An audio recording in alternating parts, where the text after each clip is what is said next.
Hello friends, good morning. We are started chapter number 4, chemical kinetic, lecture number first.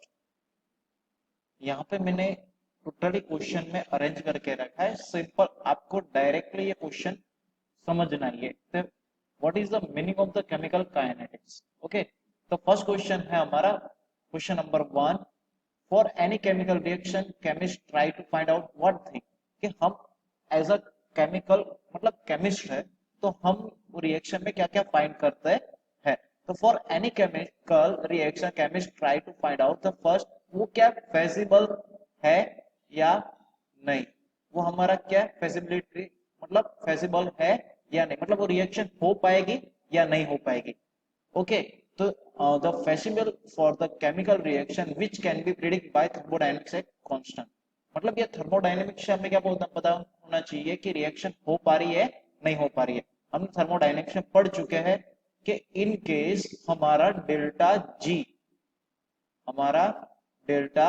Ji negative होगा तो reaction कैसी रहती है हमारी स्पॉन्टेनियस रहती है इन केस डेल्टा जी कैसा है हमारा पॉजिटिव है तो रिएक्शन स्पॉन्टेनियस रहती नहीं है दैट्स मीन्स वो फेसिबल नहीं है मतलब वो रिएक्शन हो पाएगी नहीं सेकेंड है कि extent which reaction will process can be determined from chemical equilibrium मतलब जब केमिकल इक्विलिब्रियम में रिएक्शन होगी तो कौन सी डायरेक्शन में जाएगी वो भी एक इंपॉर्टेंट पॉइंट है थर्ड पॉइंट है speed of reactance example time taken by reaction reach equilibrium मतलब तीसरा पॉइंट क्या है कि एज अ मैं केमिस्ट हूं तो मुझे कंपलसरी 3 पॉइंट देखने पड़ता है फर्स्ट पॉइंट है एज अ थर्मोडायनेमिक्स क्या देखना पड़ता है मेरे को डेल्टा जी कि डेल्टा जी मेरा पॉजिटिव या नेगेटिव तो हमारे लिए कौन सा होना चाहिए नेगेटिव होगा तो रिएक्शन कैसे होगी फेसिबल मतलब स्पॉन्टेनियस होगी सेकेंड पॉइंट क्या है हमारा कि जो हमारी केमिकल रिएक्शन है वो कैसे हो रही है उसकी प्रोसेस कैसी है वो हमें पता होनी चाहिए और थर्ड पॉइंट ऐसा है कि हमारे रिएक्शन कितने स्पीड में मतलब कितना टाइम कवर कर रही है कि इसलिए सेकेंड पॉइंट होगा हमारा स्पीड के ऐसा बहुत बार ऐसा होता है कि रिएक्शन को बहुत सारे रिएक्शन एग्जांपल लेते हैं कि कोई एक रिएक्शन है कि वो 1 घंटे में खत्म हो रही है और बहुत सारी ऐसी रिएक्शन होगी जो विद इन 2 मिनट्स भी खत्म हो जा रही है अंडरस्टैंड तो इस हिसाब से 3 चीजें हमें पता होनी जरूरी है अभी हम देखते हैं second question what is chemical kinetics which information obtain the chemical kinetic reaction and thermodynamics तो हमारा चैप्टर 4 है 12th का उसका नाम ही है कि केमिकल काइनेटिक्स तो हमें वो समझना है कि केमिकल काइनेटिक क्या है ओके तो फर्स्ट ऑफ ऑल समझते हैं अपना केमिकल काइनेटिक्स क्या है the word of kinetics derive as from the Greek word kinesis the meaning of the moment हम क्या कर रहे हैं यहाँ पे जो हमारी केमिकल रिएक्शन हो रही है उसकी मोमेंट के बारे में स्टडी कर रहे हैं the chemist which deal with study of reaction rate the branch of chemistry which deal with of study of reaction rate and their mechanism called chemical kinetics उसका मतलब क्या है कि जो हम ये केमिस्ट्री है जो ब्रांच वो किसके साथ उसके रिएक्शन रेट के साथ और उसके मैकेनिज्म पर डिपेंड करते हैं रिएक्शन रेट मतलब क्या है सिंपल 1 घंटे में इतना प्रोडक्ट मिला 2 घंटे में इतना प्रोडक्ट मिला मतलब ये टाइम पे डिपेंड करती है सेकेंड है बायोकेमिकल काइनेटिक्स हमें क्या क्या इंफॉर्मेशन मिलती है तो फर्स्ट इंफॉर्मेशन मिलती है हमें रेट ऑफ रिएक्शन कि कितना रिएक्शन मतलब रेट ऑफ रिएक्शन ये एक फिजिकल हमने फिजिक्स के लैंग्वेज में देखे तो हमें पता है कि किलोमीटर पर आवर उसका मतलब क्या होता है किलोमीटर पर आवर का कि हम जानते हैं कि इनके 16 किलोमीटर पर आवर है मतलब क्या हुआ कि 1 घंटे में 60 किलोमीटर कवर करेगा तो रेट ऑफ रिएक्शन का भी मतलब यह है कि 1 घंटे में या 15 मिनट में या 1 मिनट में कितना हमें प्रोडक्ट मिल रहा है सेकेंड क्या होगा factor affecting rate of reaction ऐसे बहुत सारे फैक्टर है जो हमें स्टडी करना है कि वो क्या कर रहे हैं इफेक्ट हो रहे हैं हमारे रिएक्शन को थर्ड है कि time to complete obtain the reaction, मतलब जो हमारा कितना टाइम चाहिए रिएक्शन खत्म करने के लिए। तो ये 3 पॉइंट है जो हमें केमिकल काइनेटिक्स से इंफॉर्मेशन मिलती है। क्या क्या, वापस रिपीट कर रहा हूं, the first of rate of reaction, second factor affecting of the rate of reaction, the third time to complete reaction is obtain. एक बार वापस रिपीट कर रहा हूं कि रेट ऑफ रिएक्शन, ये सारे तीनों तीन है वो हमें नेक्स्ट सेशन में डिटेलिंग में पढ़ना ही है। मगर ये क्या है रेट ऑफ रिएक्शन, तो मैंने एग्जांपल के साथ आपको एक्सप्लेन किया कि फिजिक्स में आप पढ़ रहे हो किलोमीटर पर आवर, उसका मतलब क्या होता है कि 60 किलोमीटर एक घंटे में कवर किया। तो रेट ऑफ रिएक्शन भी ये एक्सप्लेन करता है कि कौन सी रिएक्शन स्पीडी में खत्म हो रही है, कौन सी रिएक्शन स्लो है, सब। बाद में क्या होता है, क्योंकि बहुत सारे ऐसे फैक्टर भी है जो क्या करते हैं रेट ऑफ रिएक्शन को अफेक्ट करते हैं, उसके बारे में पढ़ना है। तो थर्ड है कि time complete reaction is obtain, मतलब थर्ड हमें क्या कि कितने टाइम में रिएक्शन खत्म हो रही है वो भी हमें जानना है। अभी ये थर्मोडायनेमिक्स से हमें क्या क्या पता चलता है, in thermodynamic can it determine whether the reaction take place not it, and if the take place then the properties of reaction also determinate। मतलब क्या क्या होता है, फर्स्ट पॉइंट क्या हमारा कि थर्मोडायनेमिक्स हम यही जान सकते हैं कि रिएक्शन होएगी या नहीं होगी, मगर थर्मोडायनेमिक्स हम ये नहीं जान पाते कि हमारा जो प्रोडक्ट मिल रहा है वो कितना मिलेगा और कितने टाइम में मिलेगा। तो थर्मोडायनेमिक्स की लिमिट हुई। ओके, तो ये लिमिट हम कहां पे कंप्लीट करेंगे, तो केमिकल काइनेटिक्स से, क्योंकि थर्मोडायनेमिक्स हमें क्या पता चलता है सिर्फ कि रिएक्शन हो पा रही है नहीं हो पा रही है। सेकंड थिंग कि वो स्पॉन्टेनियस है या नहीं, स्पॉन्टेनियस मतलब क्या होगी कि खुद अपने आप हो पाएगी या नहीं हो पाएगी।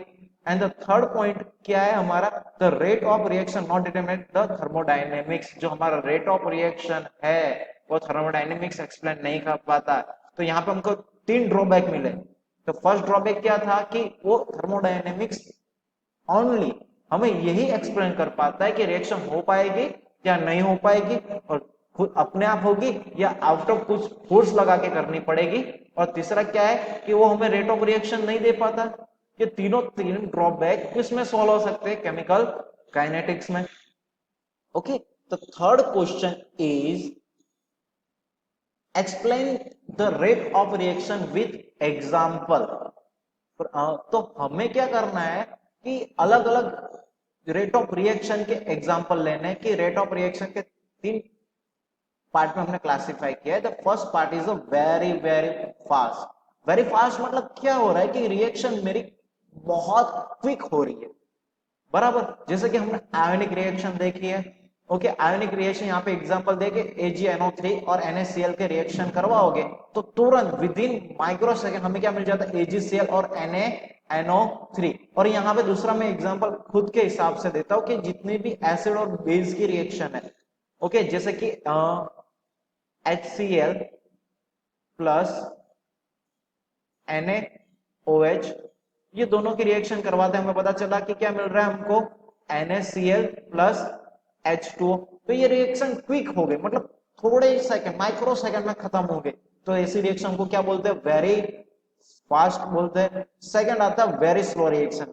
स्लो मतलब क्या होता है, बहुत उसको टाइम लग रहा है खत्म होने में, उसको लॉन्ग लॉन्ग टाइम जा रहा है। Okay, example corrosion of metal. Okay, example क्या है कि जो हमारा रस्ट लग रहा है किस पे, मेटल पे, वो हमारा इसका एग्जाम्पल होगा। उसके सिवा डिके ऑफ द यूरेनियम है।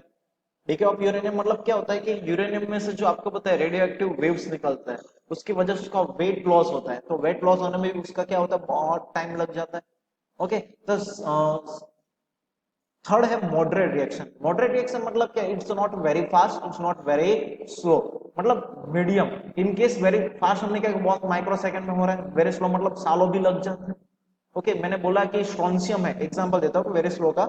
स्ट्रोंशियम है मेरा, उसका हाफ लाइफ मतलब उसको जितना वेट है उसका आधा वेट होने में अराउंड 1678 ईयर जितना टाइम लग जाता है। मतलब इनकेस 100 ग्राम होगा तो 15 ग्राम होने में उसको 1678 ईयर लगते हैं, मतलब इट्स वेरी स्लो रिएक्शन। जब मॉडरेट रिएक्शन कैसी है, वो मीडियम है, जैसे कि हाइड्रोलिसिस ऑफ स्टार्च और इन्वर्जन ऑफ शुगर। ओके, जो स्टार्च का हम हाइड्रोलिसिस करते हैं, तो आपको पता है स्टार्च का हाइड्रोलिसिस करने से हमको क्या मिलता है, हाँ, छोटे छोटे पार्ट में ग्लूकोज फाइंड कर सकते हैं।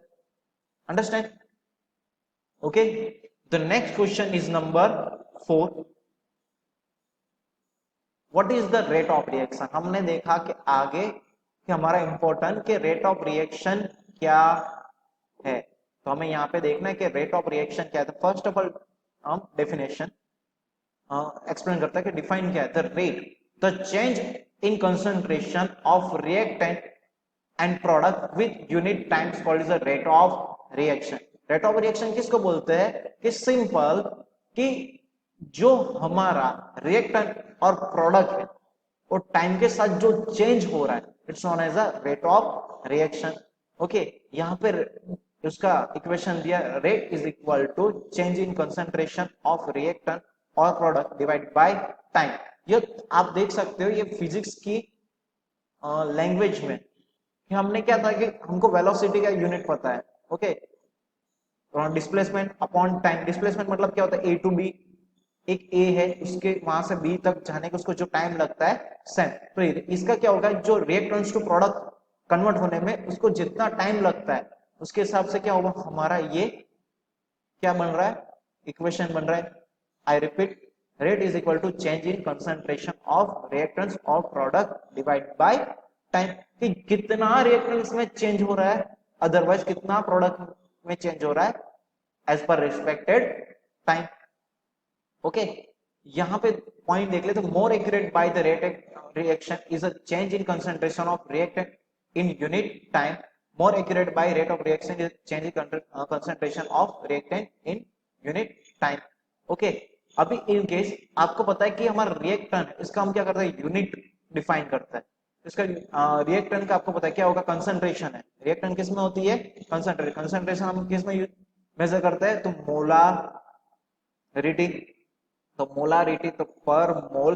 टाइम का क्या होगा, टाइम किस में हो सकता है, आर में भी हो सकता है, बाद में सेकंड में भी हो सकता है, और किस पर डिपेंड करता है, मिनट में भी डिपेंड करता है। ओके, तो ये हमारा रेट ऑफ रिएक्शन का क्या 3 यूनिट मिल गए। इसमें सबसे छोटा यूनिट कौन सा होगा, मोलारिटी पर सेकेंड। Okay, clear? और या अदर मोल पर आर, उसका दूसरा भी यूनिट है क्या, मोल पर आर, मोल पर सेकेंड, मोल पर मिनट भी ले सकते हैं। ओके, चलो अभी most important question for you, ये हमारा जो क्वेश्चन नंबर 5 है वो आपके बोर्ड के लिए भी इंपॉर्टेंट है। Explain average rate of reaction of for hypothetical reactant to product reaction. Okay, तो यहाँ पे एज्यूम किया है कि हमारे रिएक्शन में क्या मिल रहा है, कि हमारा रिएक्टेंट्स टू क्या मिल रहा है, हमें प्रोडक्ट मिल रहा है।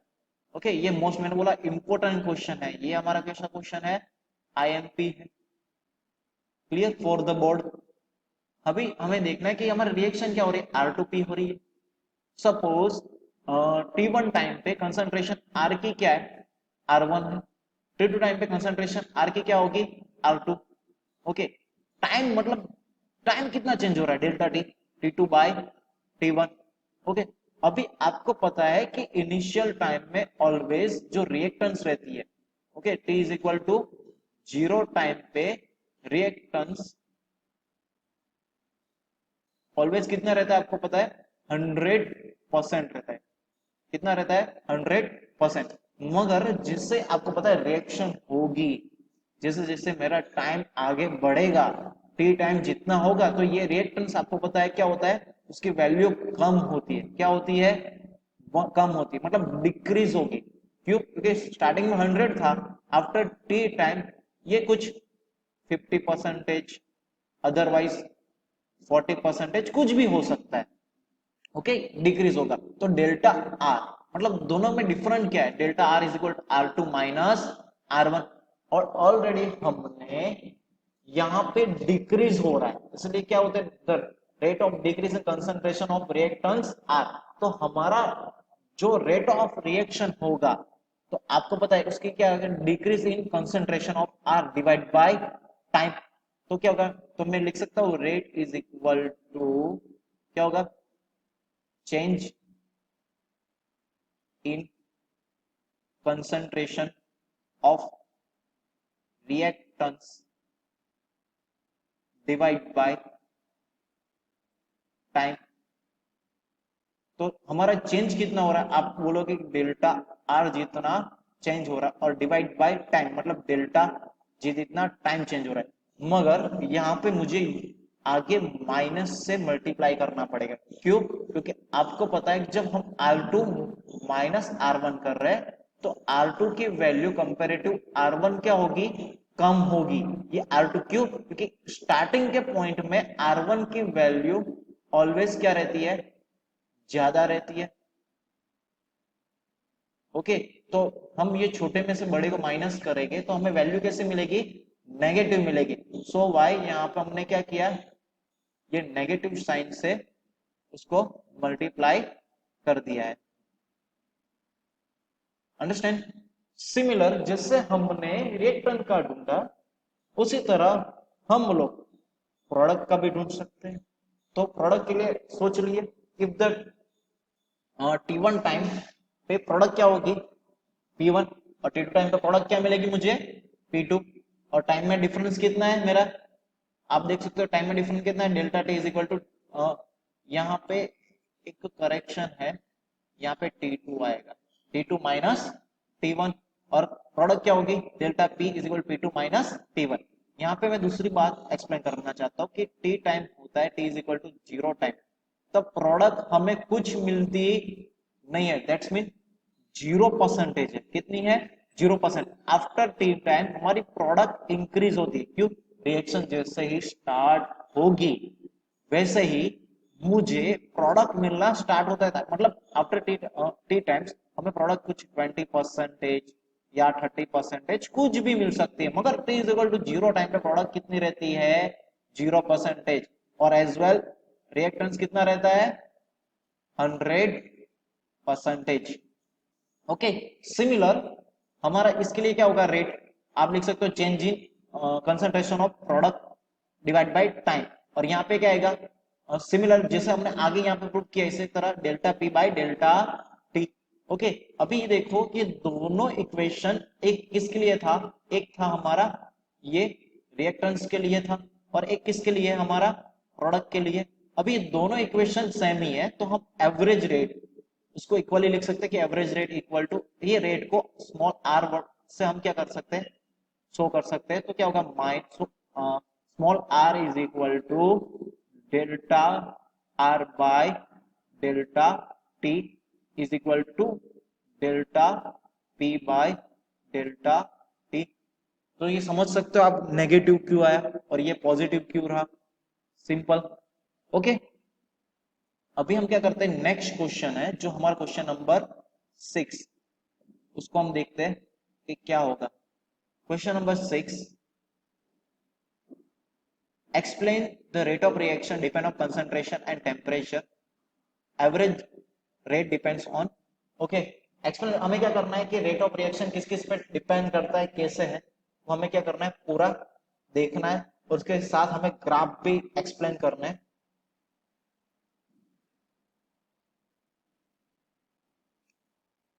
तो यहाँ पे हमें जो रेट ऑफ रिएक्शन है उस पर क्या क्या चीज डिपेंड करती है वो देखना है। तो फर्स्ट डिपेंड करता है its temperature, pressure and catalyst. क्या क्या चीज डिपेंड करती है, एक तो टेम्परेचर है, प्रेशर है और कैटलिस्ट। इसके हिसाब से जब रिएक्शन होती है तो हम अपना ले चैक्रियर का रूल्स पढ़ के आए। ओके, तो second thing, the change in concentration of reactants and product. In case concentration product या रिएक्टेंट्स की कुछ चेंज होती है फिर भी उसमें क्या हो सकता है, रेट ऑफ रिएक्शन में चेंज हो सकता है। Third is the time taken of the change of concentration of to अगर। मतलब क्या होगा कि जितना टाइम, कितना टाइम उसमें कंज्यूम होगा उस पर भी डिपेंड करता है। तो यहाँ पे तीन चीज पे डिपेंड किया। ओके, अभी क्या करते हैं, उसका ग्राफ समझते हैं कि कैसे हमें उसका ग्राफ मिलेगा। ओके, यहाँ पे फर्स्ट ग्राफ हम ये देखेंगे कि जब रिएक्टेंस होता है तो इनिशियल टाइम में आपको पता है कितना होता है, 100% रहता है। ओके, जैसे जैसे टाइम उसका पास होता जाएगा, ऐसे ऐसे रिएक्टेंस की वैल्यू क्या होगी, कम होगी। उससे हमें पता चला कि आर एवरेज क्या मिलता है हमको, delta R by delta T, that's means minus del R two minus R one divide by T two minus T one. Clear? अभी इन केस मुझे किसी का भी इंस्टेंटेनियस ढूंढना है तो हमें क्या करना पड़ता है, यहाँ पे ग्राफ पे एक्सप्लेन किया, किसी का भी हमको क्या लेना पड़ेगा, स्लोप लेना पड़ेगा। तो मुझे क्या मिलेगा, वो स्लोप से हमें क्या मिलता है, आर मिल सकता है। सिमिलर यहाँ पे प्रोडक्ट के लिए भी सिमिलर ग्राफ होता है। प्रोडक्ट में क्या होता है कि स्टार्टिंग में क्या रहता है, यहाँ पे P not, okay, otherwise P one, यहाँ पे पी वन लेते हैं। ओके, इन केस यहाँ पे इन लोगों ने पी वन यहाँ पे लिया है और पी टू ये रहा हमारा। ओके, ये पी वन है, ये पी टू। तो P one to P two जो दोनों में डिफरेंस है उससे हम क्या ढूंढ रहे हैं, आर एवरेज। मतलब ग्राफ से भी हम क्या कर सकते हैं, आर एवरेज ढूंढ सकते हैं। तो आर एवरेज इक्वल टू क्या होगा, delta by P by delta T, P two minus P one divide by T two minus T one. Simple है। ये कैसे किया है, तो मैं यहाँ पे ग्राफ, मैं यहाँ पे ग्राफ ड्रॉ करके एक्सप्लेन करता हूँ, समझना कि ये ग्राफ पर से हम कैसे ढूंढ सकते हैं कि ये मेरा कुछ स्लोप है। ओके, ये मेरा कुछ यहाँ पे एज्यूम कर लेते हैं, ये मेरा क्या है, P1 है, और ये मेरा क्या है, P2। ओके, स्लोप है, यहाँ पे टाइम मुझे क्या मिलेगा, T1, ये क्या मिलेगा, T2। तो ये देख सकते हैं कि ये लाइन, मतलब ये P2, ये मेरा P2 मिल गया और ये मेरा क्या मिल गया, P1। तो डिफरेंस P2 माइनस P1, तो R इज इक्वल टू क्या होता है, delta P bye delta T। तो मुझे पता चलेगा P2 minus P1 divide by T2 minus T1। ऐसा कोई भी ग्राफ तो हम ढूंढ सकते हैं। और आपको पता है इंस्टेंटेनियस ढूंढना है तो क्या करना है, उसका सिंपल स्लोप लेना रहता है।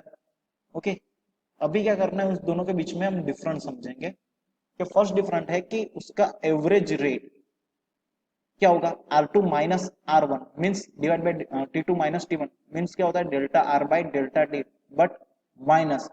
ओके, प्रोडक्ट का क्या मिलेगा हमको, positive delta P by delta T। Second point कि हमें ग्राफ से क्या पता चलता है, the concentration of reactance always क्या होगा, डिक्रीज होगा।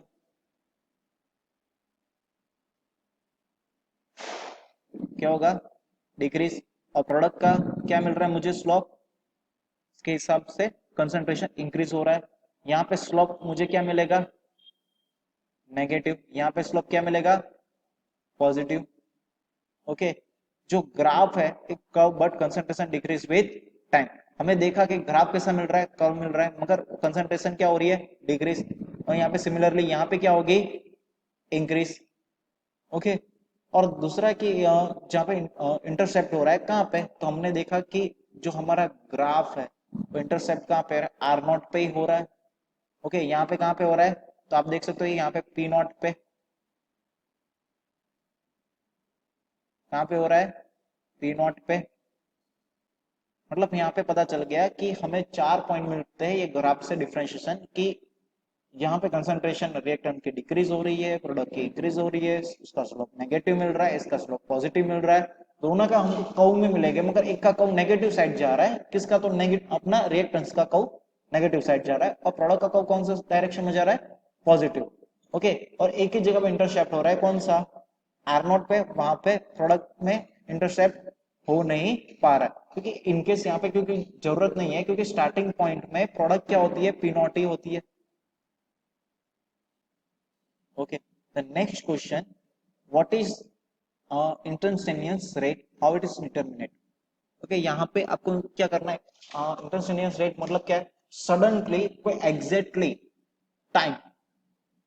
मैंने ये बोला कि मेरे ग्राफ से, ये मेरे पास ग्राफ है, ये ग्राफ से मतलब t is equal to 25 second, t is equal to 25 second के लिए मुझे क्या करना है, ढूंढना है। तो मैं क्या करूंगा, जो मेरा t इनकेस यहाँ पे मैंने समझ लिया कि ये मेरा क्या हो रहा है, ये पॉइंट पे मुझे 25 सेकेंड है, तो यहाँ पे मैं क्या ले लूंगा, स्लोप लूंगा। तो स्लोप लेने से मुझे क्या मिलेगा, इंस्टेंटेनियस रेट ऑफ एवरेज में।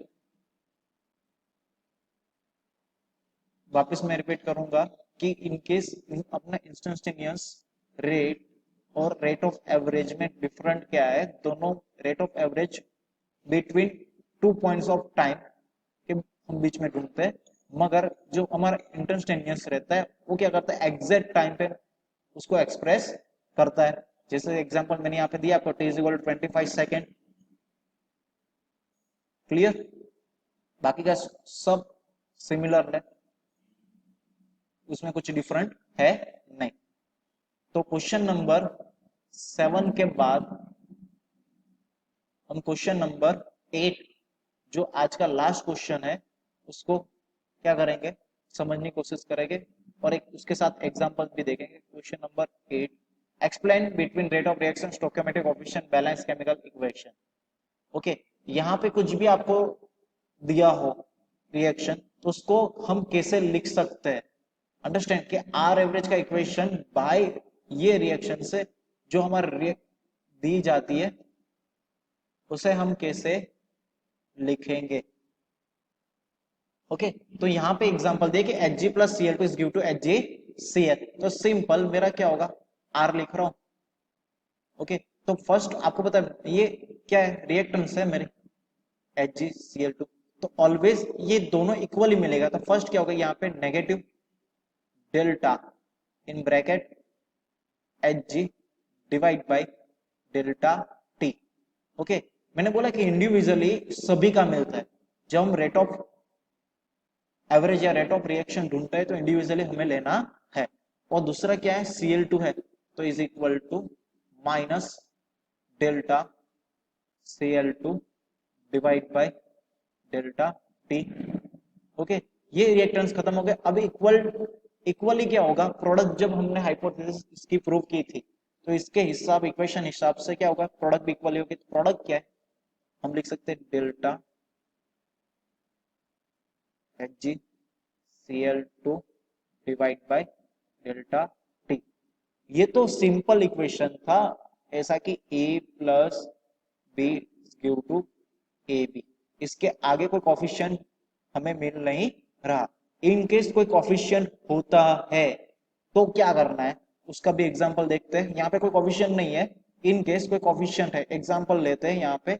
इन case 2A plus B is give to A two B। Okay, तो इसका मुझे रेट ऑफ रिएक्शन लिखना है। ओके, ये एग्जाम बाद में, ये एग्जांपल देखते हैं, पहले ये देख लेते हैं। तो क्या होगा, R इज इक्वल टू, हम लिखेंगे फर्स्ट ऑफ ऑल ये रिएक्टेंस इंडिविजुअली लिखना है सबका, तो फर्स्ट ए का लिखते हैं, तो क्या लिखोगे आप, 2A नहीं लिखना है, क्या लिखोगे, minus delta A by delta T। मगर तो ये 2 का क्या होगा, तो 2 ऑलवेज क्या होगा, डिवाइड में चला जाएगा, तो -1/2। अंडरस्टैंड, इनकेस समझ लो ये B है, उसके आगे कुछ नहीं है, तो simple minus delta B bye delta T। Okay, अभी A टू B है, उसके आगे भी नहीं है, मगर ये प्रोडक्ट है, मतलब क्या होगा, plus delta A two B divide by delta T। Okay, अभी यहाँ पे एग्जांपल दिया, वो देख करते हैं कि 2HI is give to H2 plus I2। तो फर्स्ट ऑफ ऑल 2HI का क्या होगा, delta HI bye delta T, मगर ये 2 कहां पे चला जाएगा आगे, तो -1/2। ओके, और H2 का प्रोडक्ट में तो पॉजिटिव मिलेगा, तो delta H2 bye delta T। I2 भी प्रोडक्ट है, तो delta I2 bye delta T। Clear. और यहाँ पे जो सेकेंड एग्जांपल दिया, बहुत बढ़िया वाला एग्जांपल दिया, ये मोस्ट ऑफ ये इस टाइप के एमसीक्यू के लिए आता है, ज्यादातर कहां तक पूछा एग्जाम में आ सकता है, एमसीक्यू के लिए।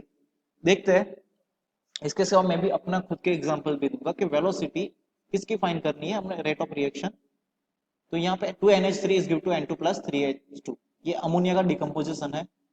तो आपको पता होना चाहिए कि हम first of all R is equal to reactants होता है, रिएक्टेंस में क्या दिया है, तो हम लिखेंगे minus delta NH3 divide by delta T, ये तो फिक्स हो गया, मगर आगे एज अ कोफिशिएंट आप देखो 2 मिल रहा है मेरे को, तो ये क्या होगा डिवाइड बाय 1/2, जो कोफिशिएंट हो उसको डिवाइड करना है, ओके, इज इक्वल टू, अभी क्या होगा ये खत्म, अभी ये आ गया प्रोडक्ट, तो प्रोडक्ट में ऑलवेज पॉजिटिव, और आगे कोई कोफिशिएंट है नहीं, तो डायरेक्टली लिख सकते हो delta N2 bye delta T.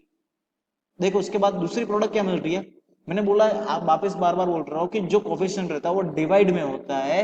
यहाँ पे 3 स्टेप देखना है, फर्स्ट कि रिएक्टेंस एंड प्रोडक्ट इंडिविजुअल लिखो, सेकंड जो भी कोफिशिएंट मिलता है उसको क्या करो डिवाइड में लिखो, तो थर्ड क्या होगा कि हमारा रिएक्टेंस ऑलवेज नेगेटिव रहेगा और प्रोडक्ट ऑलवेज पॉजिटिव रहेगी, ओके।